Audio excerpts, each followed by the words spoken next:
It's time to get all your Star Wars news in a single file. From Fantha Tracks TV, this is Good Morning Tatooine! Good morning, Tatooine indeed. I'm your host, Brian Cameron, along with my co-host, Paul Naylor, and we've got a couple of guests this week, so I'll get everyone to introduce themselves. I'll start with you, Mark. I'm Mark Newbold. I write stuff on Fantha Tracks and do the odd podcast here and there and attend the occasional convention. And Kev. I'm Kev. I've been doing stuff for a while on a show, which is currently called Geek Stuff TNG. But I am the American and superior wing of Fantha Tracks. We'll take that. This is all true. All very true. Yeah. So I even fit in that shirt once. Just one. So obviously we're doing a special show this week. Not live, not covering the news. We'll be back live next week as normal. But we've picked 5 topics for us to debate, I would suggest would be the best way to describe it. So let's kick off with the first topic, which is, if there's a Rey movie and actually reaching the point of production, what characters should be part of her new Jedi Order? Paul, we'll start with you. God, I was hoping you picked me first because I was going to say Rey. That I thought would be fairly obvious choice. That's a very good choice. I think the next obvious one, mainly because they hinted at it in The Rise of Skywalker, would be Finn. There was major hints that he was force sensitive, so yeah, it'd be good to see John Boyega back. Mark. You, Mark? Oh well, I've got plans. I think they should make a Star Wars Scooby-Doo movie. So I've got the team that they should have in the Star Wars Scooby-Doo movie, which I think should be in the Rey film. So I think you should have Finn, of course, because he's got like a destiny, and as Kev says, maybe Rey seems fitting because the name's in the title. Beaumont and Rose, BB-8 and Claude, all together in the Millennium Falcon with Chewbacca, basically the Mystery Machine. That's what I want. They're the characters I want together. I know it's very Episode 9 heavy, but I think that film deserves a little bit of, bolstering. So they would be the ones I would pick. I don't know who the big bad would be. I think it needs to be a new big bad. I don't want Resurrections somehow Kylo returned or any of that stuff. I don't think they'd dare do that at this point. But with the heroes anyway, I think that's maybe the way you could go. Could you see Adam coming back as Kylo's ghost? Maybe a Force ghost. Because he did have a good guy ending, didn't he? He faded away into the Force. So he had the Qui-Gon ending sort of thing. So, yeah, maybe. My internet skipped a little because I thought I heard you say that he had a good ending. Yeah, he did. He went as a good guy. Oh, good guy ending. Good guy ending. Yeah. That's not what I heard, and then I was concerned about you. Thanks for the concern. Thank you. Curse. What about you, bro? Your choices. Me? Yeah. Me or Brian? Oh, I thought he said Brian. I want to hear Brian's choices. Yeah. I think Grogu should be in a teenage Grogu, walking, talking, actual character. Do you think he should be stroppy? Have a real sort of like teenage attitude? Well, like Kylo. like Groot. Yeah. Teenage Groot. He's just all attitude. If he's going to live on, then that's the best place to reintroduce him, surely. I think it depends. I think it depends on what they do with the Mandoverse. So I think Filoni more than Favreau might be a bit. I don't want to give that away. You might want to tease the demise of Grogu. So it depends on what comes out first. If the Filoni film, the Filoni one, the second one came out before this, then I'd say yeah. But I've got a feeling this might come out before the Filoni one comes out. So I don't think he's going to want to give that away. But I put Grogu initially, and then I actually scribbled it out. So I was thinking the same thing. I actually think that's a lot of backstory to fill between the Mandoverse and the sequel verse. Is that what we're calling it? I think that's a lot of backstory to fill. Like, where was he for, the 20 years. war? Yeah, I mean, I don't know. I don't know. I just see it. I've always taken the Mandoverse as, well, nobody clearly makes it into sort of the original universe. Is that what we're calling it? The original verse? No, yeah. I just think either nobody makes it into the original verse, or they're gonna have a lot of. I think they're just gonna have a lot of problems filling in that story. Well, you've got the same issue with Ahsoka. If Ahsoka's alive, surely she has to be part of a new Jedi Order. Well, yes. Yeah. Although, saying that, don't we hear Ahsoka's Force Ghost at the end of Rise of Skywalker? So don't we assume she's dead? Yeah, that's the thing. Oh, yeah, that's a good point. But they could be projecting, couldn't they? They could fudge that easily. They could say some of those Jedi were projecting their will and some were actually speaking from beyond. So they could fudge it if they wanted to. Yeah. There's always a way. No, never. That never happens. The fudging of things. That retconning. Yeah. Is it a safer bet to go completely clean sheet and it's just Rey and a whole new cast? Yeah. I think. Yeah. I think you got to tie in. R2 and 3PO. Yeah, it makes sense that they're going to roll or walk through there at some point.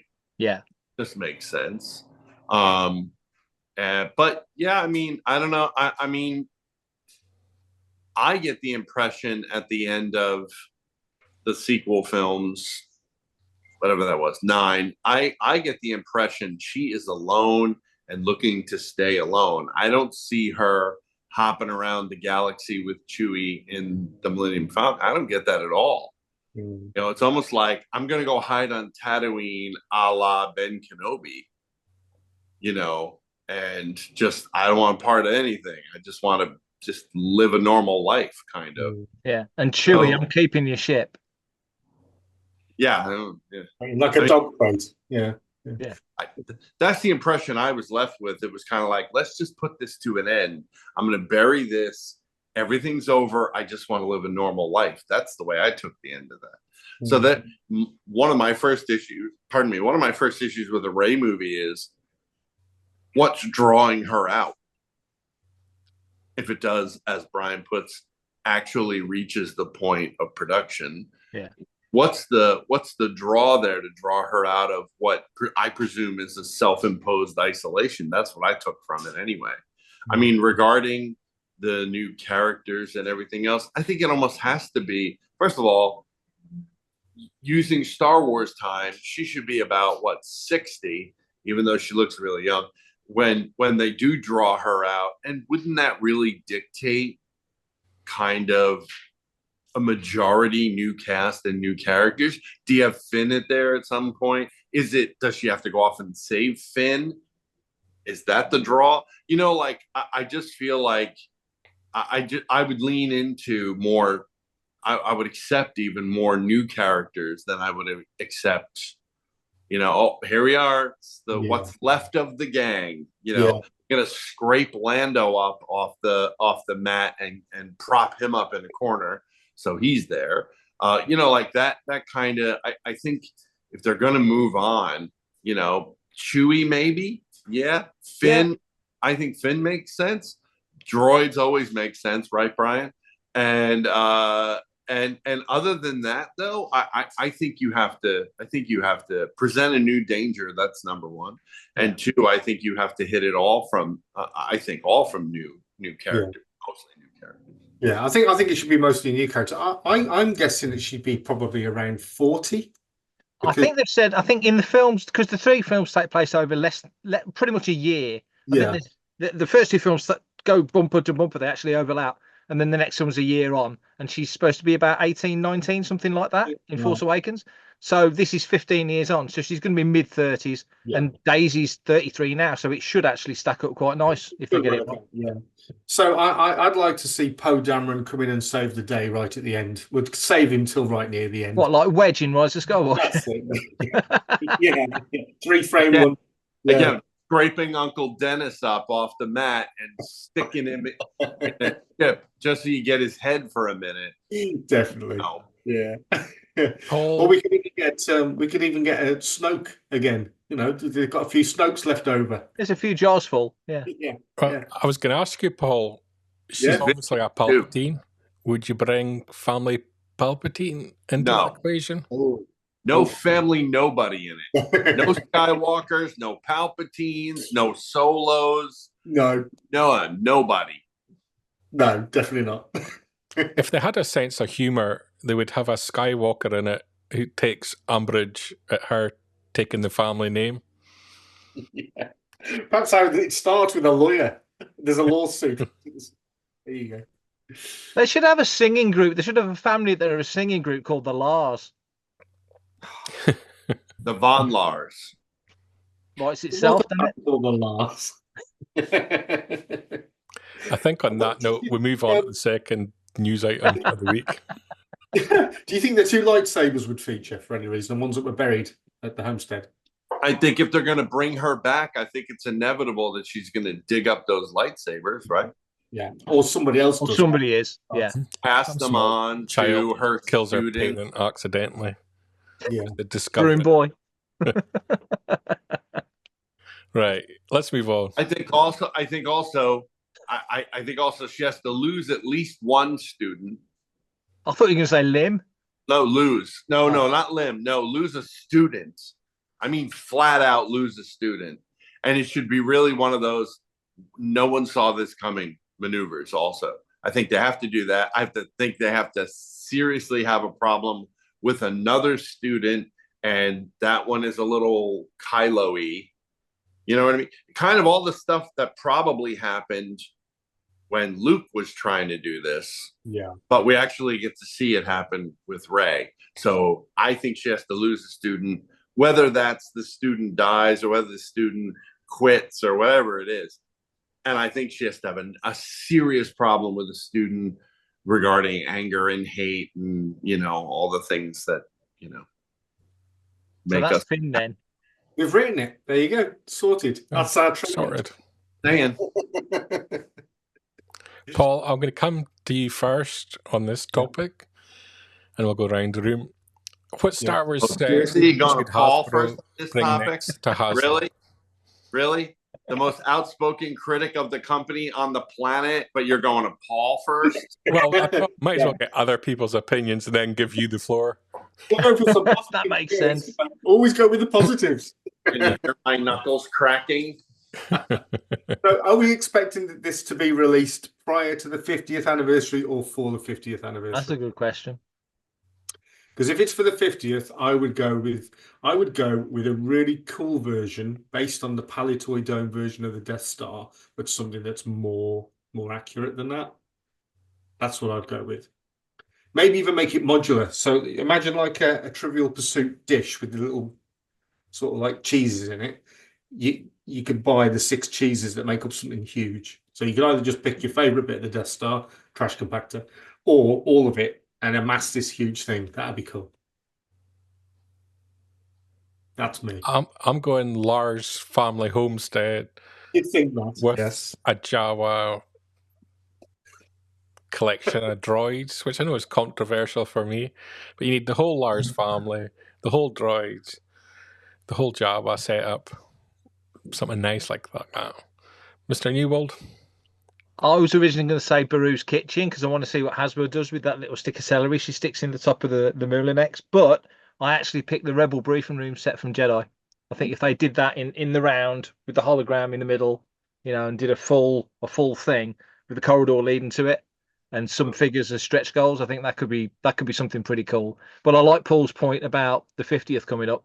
So with that as a view, I think maybe something from A New Hope would make more sense. But Hasbro tends to bunch trilogies together and market them as one anyway. They're promoting all of the prequel trilogy at the moment because it's Phantom's 25th.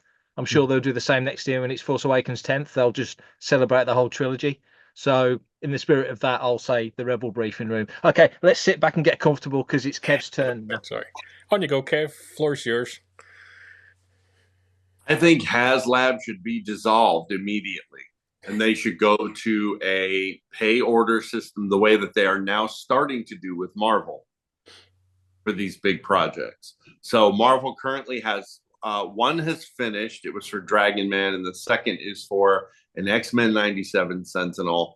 And these are made to order pieces.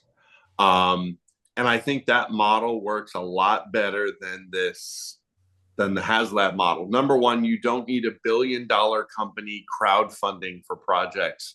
Two, you have an audience. You don't have to present it this way. You don't have to present it as, well, if you're going to commit all the money, which we're going to hold for a year and make additional money on, in order for us to produce this item, then we'll do it. Well, that's not the way it should work. This is never what HasLab was intended to be, and which is why the best and only HasLab that I ever thought was worthwhile was the sail barge, because the sail barge is never going to retail.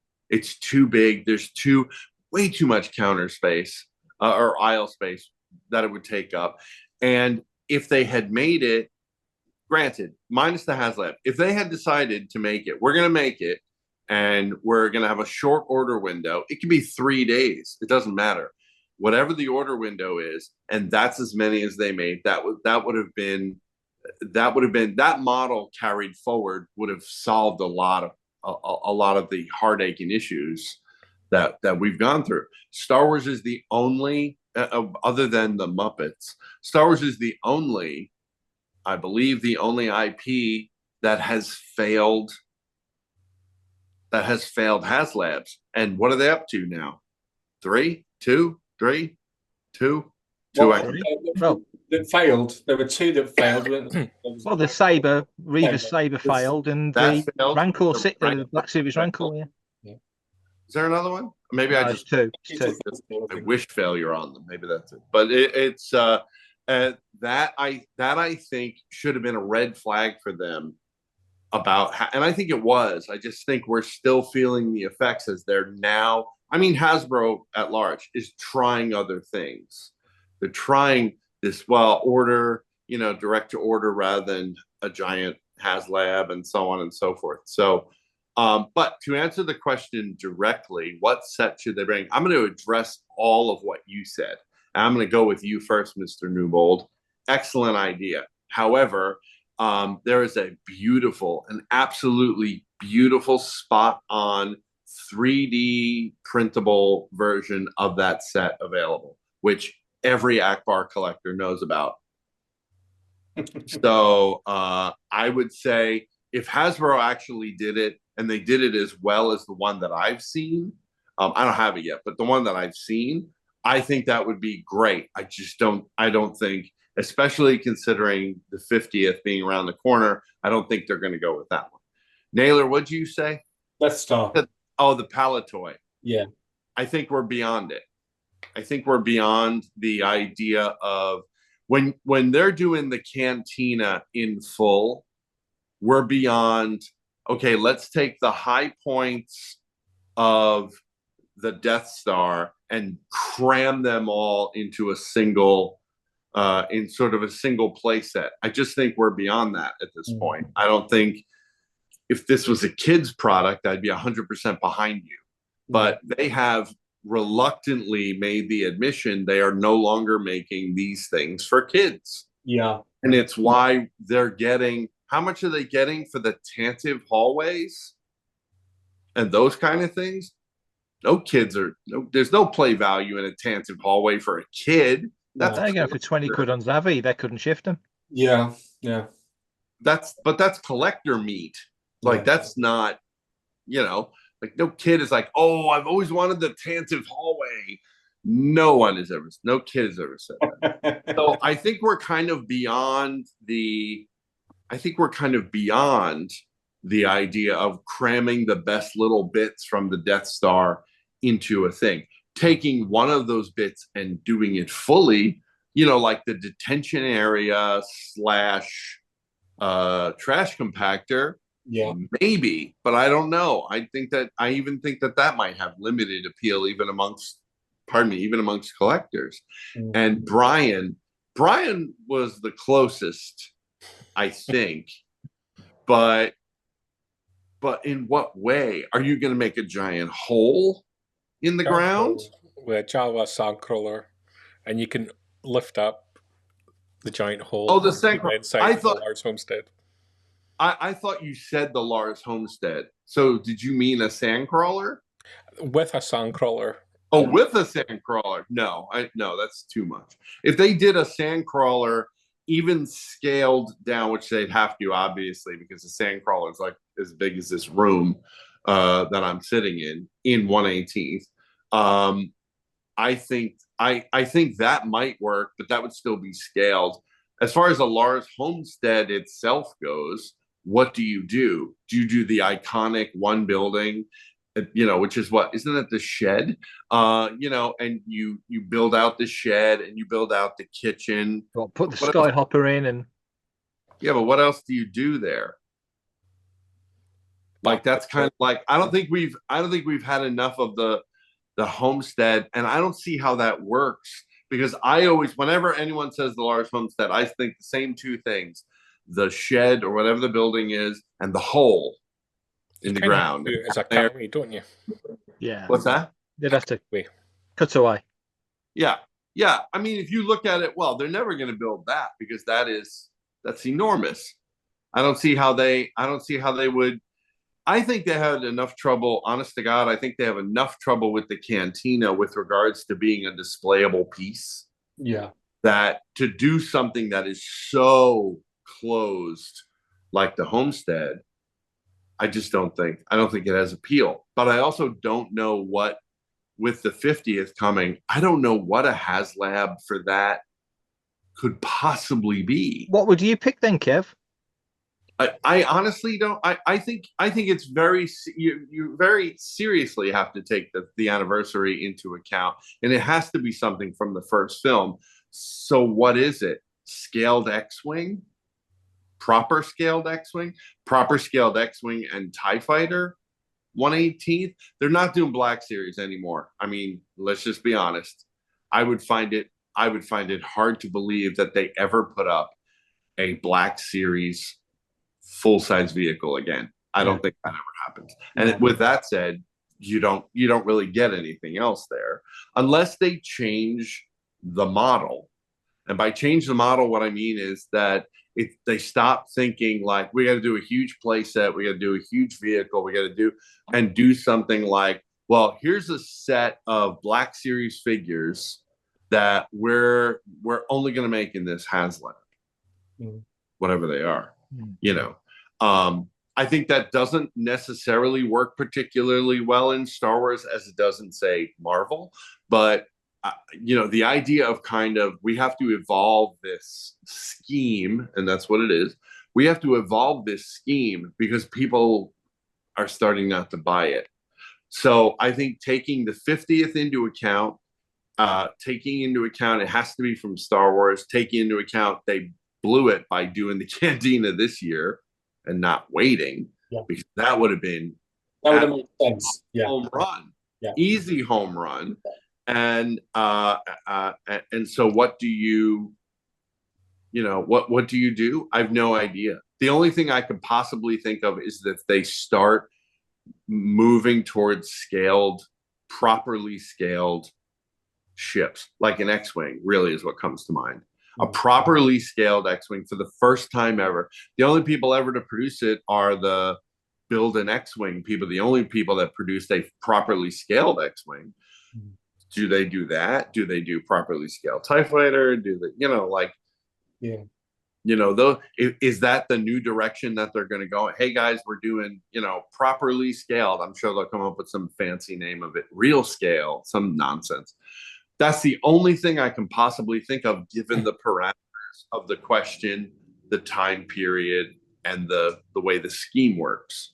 I think if you're going to go character focus and focus on the 50th, you probably end up doing the medal ceremony and just the characters on the medal ceremony. On the steps. But what is it? Failing that, Is it if you're going anywhere else in the Star Wars saga, you're probably looking Jedi Council. Yeah, but I think you're taking. I don't disagree, because I think the Jedi Council would be a great idea. You know, of course, it would need to include everyone in the council. Yeah. So right there, I think it's a no-go on that. As Because far as of the tooling. what is it? 5 figures? And what? A cardboard playset? I mean, I'm just going to say 3 words to you, Brian. Carbon freezing chamber. You know, just saying. I know it wasn't a HasLab or a playset or really anything at all, but I mean, that's the kind of territory I think that they could swerve into, because, as you well know, they don't listen. So, I mean, they're starting to a little bit, but it's very little. Mhm. So I don't know. I really don't. This is as unguess-worthy as possible. And I will remind, maybe Mark Newbold was there. I know Matt Booker was there when we were held behind that toy fair about 75 years ago, where a few of us, me, I know Booker was there. I think you were there, Mark. There were a handful of us that they held behind after the big presentation before we went to us. They held us behind and they said, hey, what do you think about crowdfunding? And what do you think would be like a good crowdfunding? Because that was the first time crowdfunding ever been mentioned. Yep. From that company was at that toy fair. And this was at least 2 years before the sail barge. They said to us, what do you think? And I right away answered that question. I was like, Cantina. And here we are years later, and we're finally getting it. But the point is that I think they lost focus. There was no reason for some of the. I mean, again, I'm going to stop myself, because this will be the rest of the conversation. Where I would just how they've handled this. So, in direct answer to the question, I have no idea, based on what I think the parameters should be, the anniversary, and so on and so on. So, stopping myself. We'll move on to the next Number 8. topic whilst there's peace in the room. Hey, I look. love that you gave the longest answer without giving an answer. You're media trained. That's brilliant. Politician. Okay, I'll start with Mark on this one. Post the High Republic, what era of Star Wars should Star Wars literature focus on next? If you take the long view, and I know Legends doesn't count, and it shouldn't count because we're beyond that now, but a lot of time was spent post Jedi.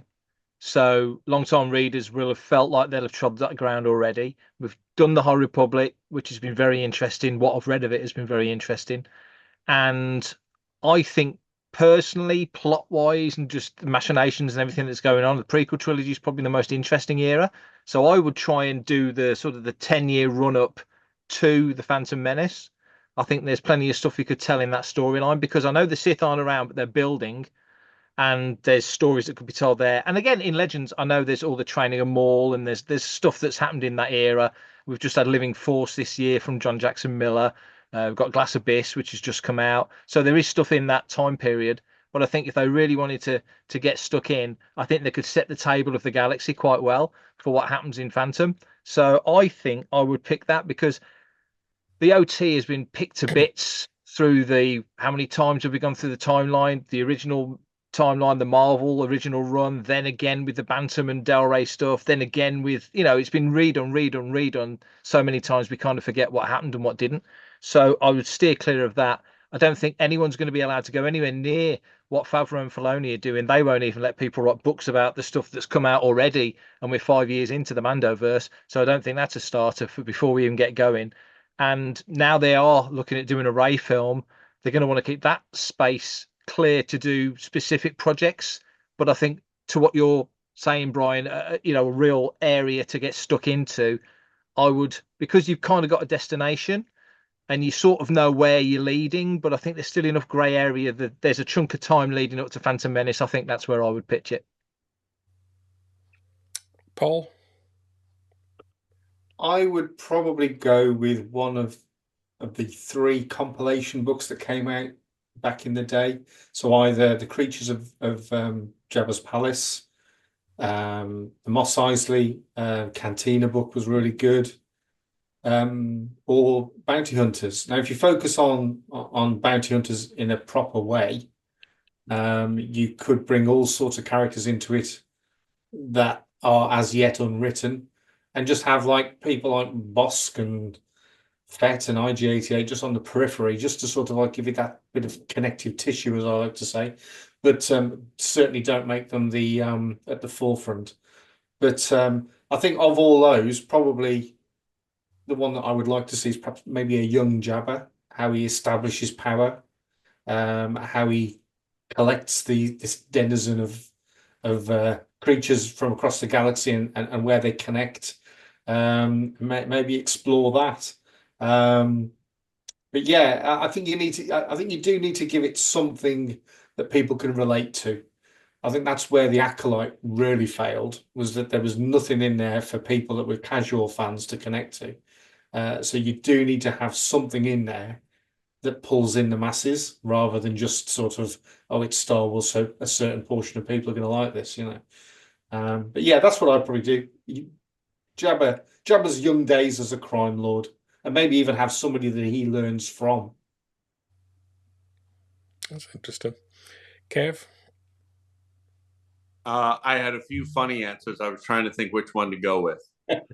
Dawn of the Jawas was one, where we see the origin of the Jawas. Then Naylor brought up Acolyte, and I was like, Acolyte Series 2, the book. I thought would be possibly the lowest selling novel ever.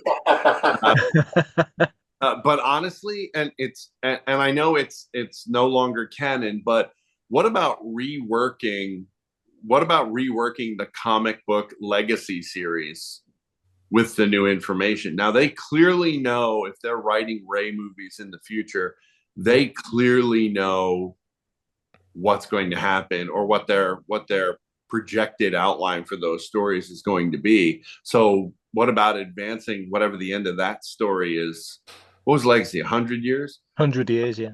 Yeah. So what about that? What about propelling forward 100 years from whatever the new Rey silliness is, and reworking Legacy? Because I mean, if they could take Thrawn and rework him into canon, they should really be able to rework those amazing Legacy characters.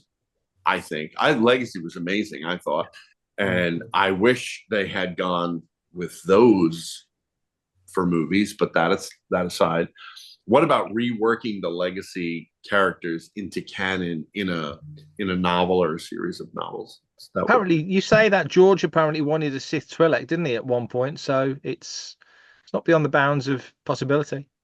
No, and you even can get Kane Skywalker as a Skywalker, because Rey took the name Skywalker.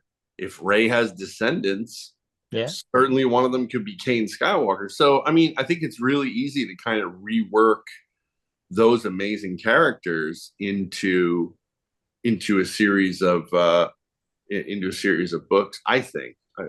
Maybe that's me. Maybe is it better left as a comic book series that's reworked into canon? I don't know. But I have always loved, from the moment that book started, I've always loved that book.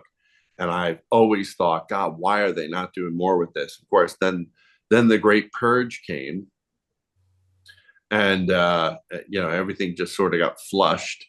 But I've always thought, and especially when Thrawn shows up in new material, it's kind of like, well, this opens the door for anyone, really. Yeah. And so that's what I think. I think a reworked legacy would be, I think, ideal. I'm Well, Brian, juggling between two ideas. And the first one being a young Palpatine focus. So you could almost go all the way from Plagueis through to young Palpatine and his origin story, effectively, which they've always kind of ignored. But the idea being you focus on the bad guys. Failing that, young Thrawn in the unknown regions and just really focus in on his life before he's part of the Empire. Love the Palpatine idea, because I think there's a West Wing series that they could do with the political stuff if they wanted to. I know it would need a bit more source to make it interesting for broader viewers and kids and yada yada, but you know, you drop in the backdrop of the galaxy at that time, and I think there's a rise to power story for Palpatine through the political side with the Sith stuff sort of bubbling along in the background. So I think it's definitely something in that. If you look at any part of Star Wars literature, they have one-shot comics and one-off novels focus on the baddies. Yeah, they don't ever deep dive into them.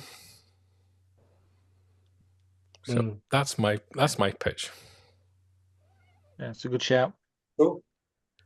Next up, and Rise of the Jawas. I like Rise of the Jawas as well. I actually have one more that I call Zuvio Dawn. That's just for one person. Yeah, I try always to just squeeze it in. Don't shoot till you see the yellows of their eyes. Yeah. Zuvio Dawn. That's a killer idea.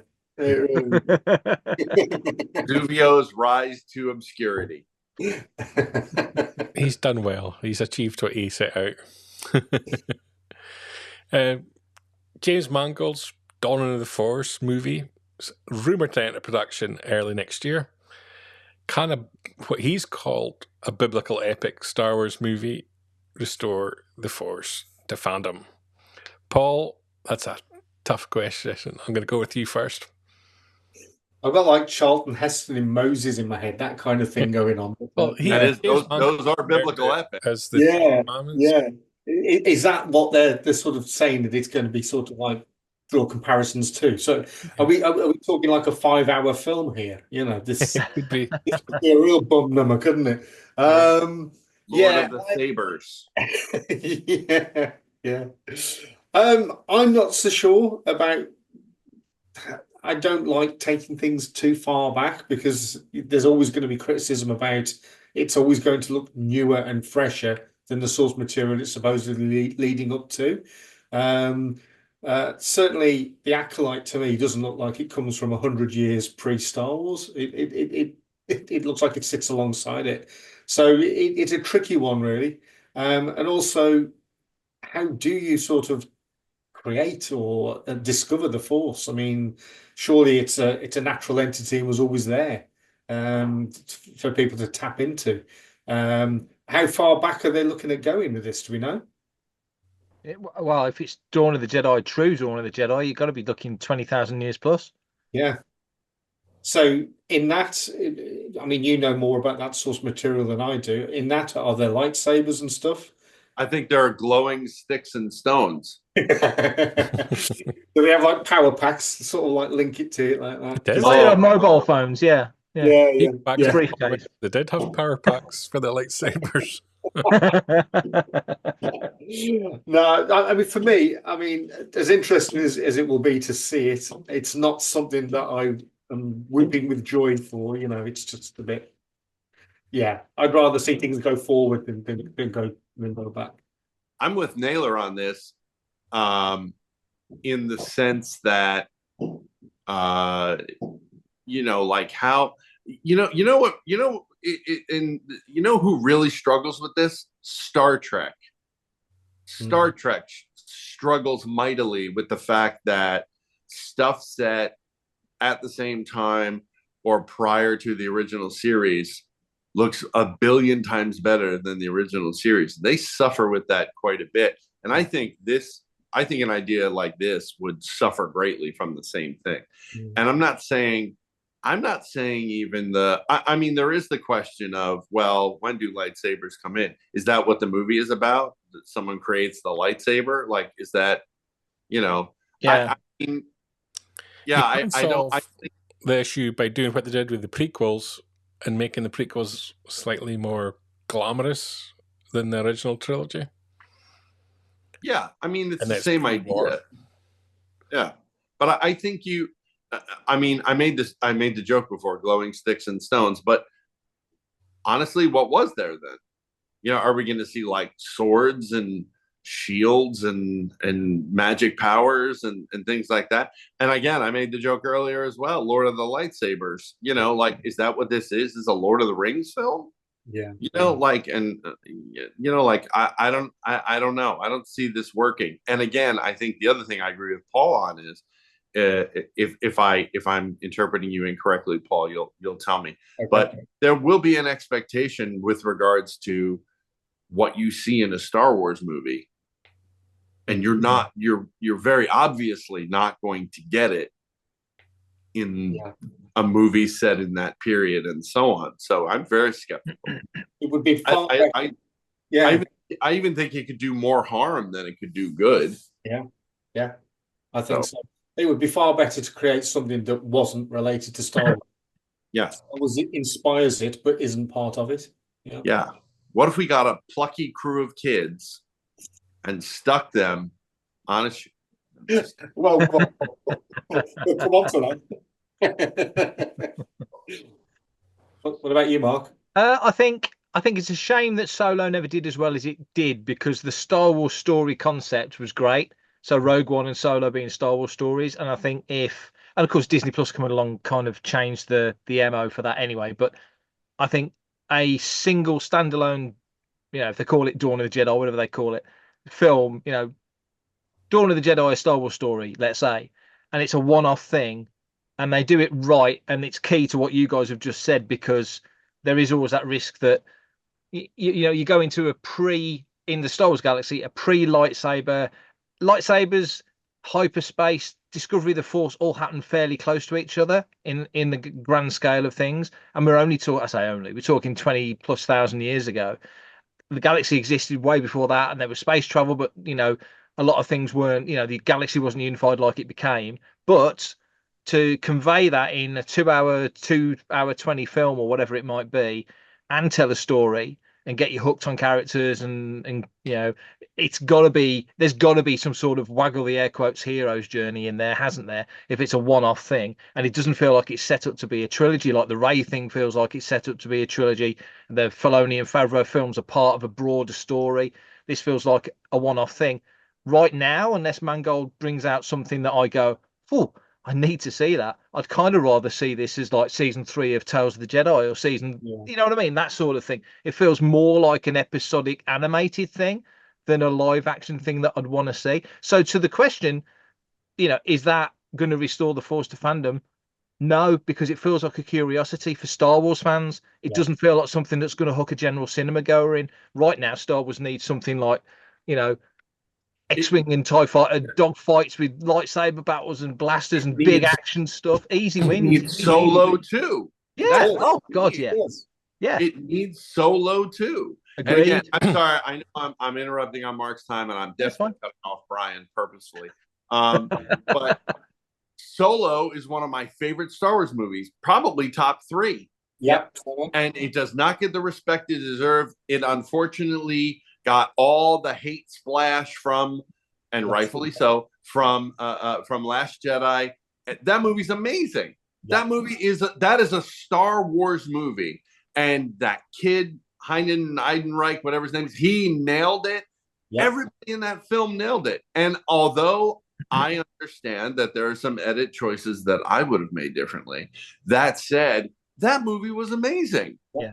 And the adventures of Han Solo and Lando and that kind of space piracy and everything, that's what they need now. Not, long, long ago, when the universe was cooling, there was a glowing stick. One stick glowed red, one stick glowed blue. And it just... No, You're kind of right, because with the Or Crimson Star Dawn, Wars. you had the opportunity to build an entirely new enemy, different from the Empire. The ending to that film, you know, that gave us such promise for what was going to come. Oh my God, it was amazing. Yeah. Amazing. There's a They problem. could have went anywhere with that. Yeah, Star Wars is not just about the Jedi. Far from it. That wasn't what got me into Star Wars as a kid. That's why we love Andor, though, isn't it, Star Wars. Paul? Paul, that's why Andor works. It's not about the Jedi. It's about Yeah. the galaxy and everything else. So. Yeah, and that's why Rogue One worked. Because It's right. Why Rogue One is probably in my top 5. Yeah, because it was just that was a great, amazing Star Wars story. You know, rebels fighting and you know, barely eking it out at the end. That's Star Wars. Crass talking, funny talking guy bantering back and forth with a Wookiee as they barely scrape by out of situations and not get caught, and he's a fast talker. That's Star Wars. Yeah. You know, like, I'm not saying Jedis aren't Star Wars or the Force, and that is all important. But boy, we have been fed to the teeth with all that for a while, haven't we? Which is why I think, honestly, it's why I think The Mandalorian is so well received. Yeah. But it's the problem Lucasfilm got is that their movie slate is The Mandalorian and Grogu, which comes on a streaming service, which immediately narrows down how much the general public are familiar. You've got Rey, who comes from a trilogy that isn't universally popular. And then Very I've got the politic of idea it. of this Mangold movie that kind of alienates a lot of people as well, because as you've all kind of communicated, it's not necessarily bringing what people want Star Wars to be. It could be Galactica 80 if they get it wrong. That's how risky it is. Yeah. So in theory, your next 3 Star Wars movies could divide the fan base. Yeah. If you keep looking backwards, all you've ever got as a conclusion is what we've already got. So you've got to go forwards to give people a surprise. Is the problem they're frightened to make a Star Wars movie? So they're trying to make something that isn't necessarily Star Wars. You could say that's Skeleton Crew, though, couldn't you? You could say Skeleton Crew. It's definitely. We talked about it on Making Tracks this week. You know, there's enough in that trailer to get a lot of people's interest it is in that Amblin wheelhouse, and it's got the vibe, and you know, there's loads of little bits that look really cool and interesting. But we had a listener's question without giving too much away. The question was, what is there in that trailer that tells me this is Star Wars? There's not enough in there that tells me this is Star Wars, and it's actually quite a fair point. There was enough in there for me. There's enough in there for knowledgeable fans. But I think maybe there's just enough in there for outside fans to go, I quite like the look of that. I fancy giving that a go. And then when they realise it's Star Wars and it starts to get cooking, maybe that's going to draw people in. So that feels a little bit like it's just a bit of an outlier that might just work to pull people in. But everything they're doing at the moment's a risk. What we're saying about there, you know, bringing back, doing a Solo 2, doing things that feel logical sequels. And there's no more logical sequel than Solo 2. There really isn't. No. You know, that would get people enthused if they market it right. Yeah, it's an easy make. It really is. Yeah. And Alden Ehrenreich did the perfect job because he didn't imitate Harrison Ford. No, he didn't. And he did a brilliant job as well. But you know what? You know what? Can I comment on that? You're right. He did do an imitation of Harrison Ford, but he nailed enough of the beats to make me think, and a lot of people think, that guy is going to grow up to be. Yes. Yeah. To me, Star Wars. To me, sort of like 10, 15 minutes into it, he was Han Solo. But the same as Chris Pine in the JJ Star Trek. Yeah. He's not even close to imitating Shatner till the very last scene when he's basically doing a Shatner, you know. But you believe that's Captain Kirk, and that's a great film. So it can be done. They didn't have the confidence that they got too hooked up on the fact that Harrison's still around. Who could know? He gave him his blessing. He basically said, "Go for it, kid." And they had the meeting, and it, you know, I don't know. I don't know why they didn't. It's like Kev said, a lot of the problems with Solo were inherited from the reception of the Last Jedi. It was how many months apart? It wasn't even a year. 6 months. No, 5 months. 5 months. Oh, it was 5 months. It's 5 months apart on what at the time was the most hated movie in the world. And This is a movie in the same universe as that. I've always said this ever since I saw Solo. I've said this. If you don't like Solo, you're missing the point of Star Wars. Yeah. Because if you're gonna, what? Because he's not Harrison Ford, so therefore no other person can ever play Solo. That doesn't make sense. It really doesn't. So you don't accept what Ewan McGregor and Obi-Wan Kenobi. Like, it doesn't make sense that no one can, because that was one of the things that was being said at the time. He can't. No one can play him. But no, that's not true. And not only I think even Kathleen Kennedy said that, didn't she? Only Harrison can play Indy. Only Harrison can play Solo. It's why cut yourself off at the knees like that? Well, the problem there that you've made me think of is when Kathleen Kennedy sort of announced what the problems were with Solo, she completely missed what the issues were. The issues were purely because people were so racked off and down on Star Wars after The Last Jedi. It wasn't that they'd recast Han Solo. It wasn't that they were using somebody else doing a slightly different take on the character. It was purely a protest against what had been a really second film in the new trilogy. If you take Indiana Jones, Harrison Ford has actually got less screen time than every other actor that's played the character.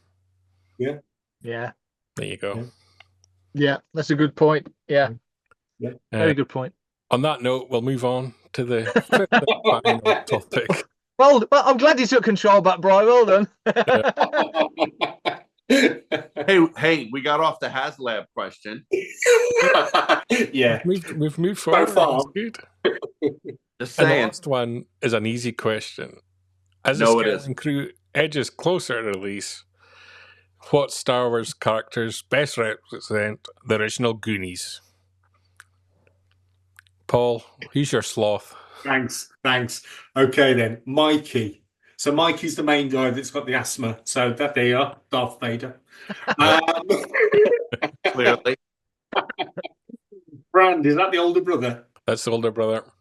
Yeah. So there's that famous scene with the crappy girl's bike. So he's clearly Finn. So he's got that crap ship from the end of that god awful Last Jedi film. Chunk Hawkins. Go right to the fat guy for Chunk. What about that? I think Chunk is more like 3PO. Yeah.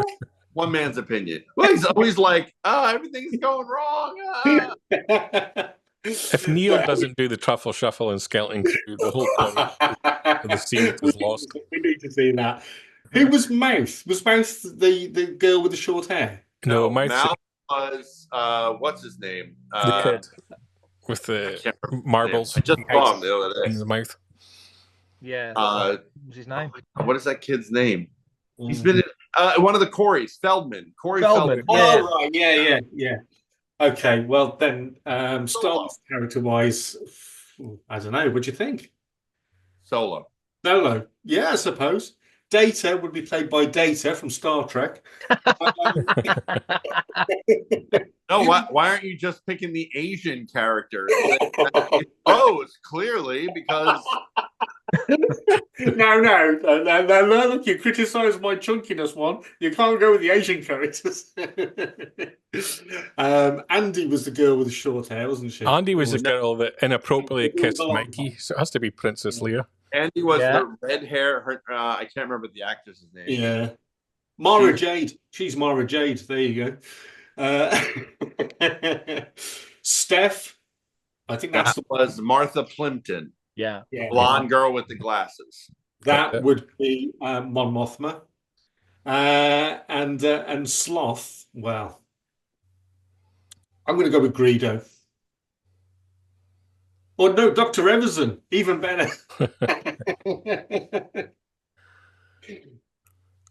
Mark, have you got different opinions on that? Slightly, but quite similar. I haven't seen Goonies for years, so I had to do a little bit of looking up to remember who was who. So I'll read what I've got. I've got Mikey as Luke. I've got Brand as Han because of the little triangle with Andy. I've got Chunk as Porkins because it's just the easy shout. I've got Mouth because I've already picked Han Solo and he's quite a gobby talker. So I picked Toro Calican from Mandalorian, who gave it all that. Yeah. Data is BB-8 because he can fix anything. He's like a little toolkit guy.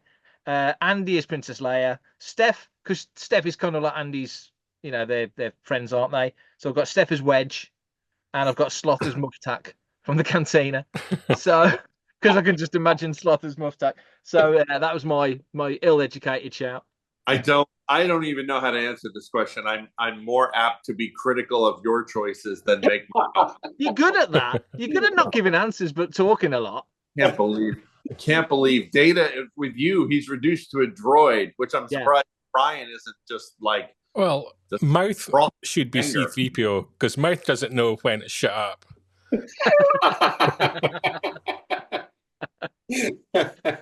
Sloth should be Jude Law, just for obvious visual reasons. Oh dear. I don't even know how to answer this question. I think I've been answering it by criticizing your choices. That's mine. If that's what we're, like I said, according to Paul Naylor, well, Chunk's a fat guy, right? So who's the fat guy in Star Wars? We'll go right with him. And Data Asian, so he must choose Rose.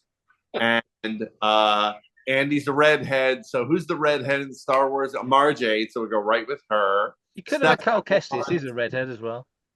Should have gone Cal. Yeah. But she's a girl also, so you kind of want to stick. Yeah. Brand is the tough one because I think Mouth is more akin to Solo than Brand is. Yeah. I'm not sure. Brand is more like Brand's Obi-Wan Kenobi, isn't he? He's the older brother, father figure to the kids.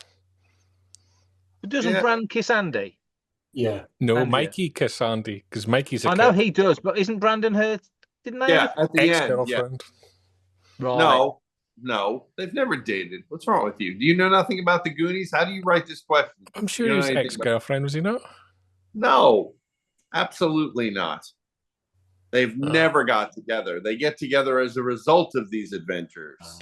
Oh well. And she kisses Mikey thinking it's Brand. Yes. So there you go. When did you get your braces off? Yeah. Did yeah. Brand have braces? and Steph saw the whole thing, and so she's the one that makes the joke, and so on. Next time try with the lights on, it's a whole different experience. I believe is her line. So. I've got a question for Brian and Paul. Oh, do you guys enjoy pre-records? Pre-records are great. Just checking. What's bad about pre-records? Nothing. It's just this is virgin ground. So. Oh, is this a point where I say I forgot to hit record? You haven't, have you? Sure. I think. You were going to say 20 minutes ago they couldn't get a word in. Yeah. I can pre-criticize Paul's answers. Have more time to work them out. There you go. Really delve deep. Go psychology. Right. I think that on that note, the right time to wrap up this week's Good Morning Tatooine. Paul, thank you for joining me as forever. Mark, Kev, thank you for joining us on the first pre-recorded GMTV. We'll be back on the 17th live as usual. Are we pre-recording that one too? Don't think we did it last week, Kev. It's fine. We'll have a live show covering 2 weeks worth of the news. Hopefully, lots of announcements in that time. Excellent. Yes, like who is the new American president? If they know by if the nuclear button hasn't been pressed. The 17th, right? Yeah, we might not know by that's less than I think we'll know. Yeah. On that bombshell, it's time to go. Good night. Well, chosen word. Cheers, everyone. Keep up to date with the latest Star Wars news each and every day on FanthaTracks.com. You can also find us on Twitter, Facebook, Instagram, TikTok, Tumblr, and Pinterest at Fantha Tracks. And be sure to like, comment, subscribe, and follow Fantha Tracks TV to be alerted to new content and to be a part of our live shows.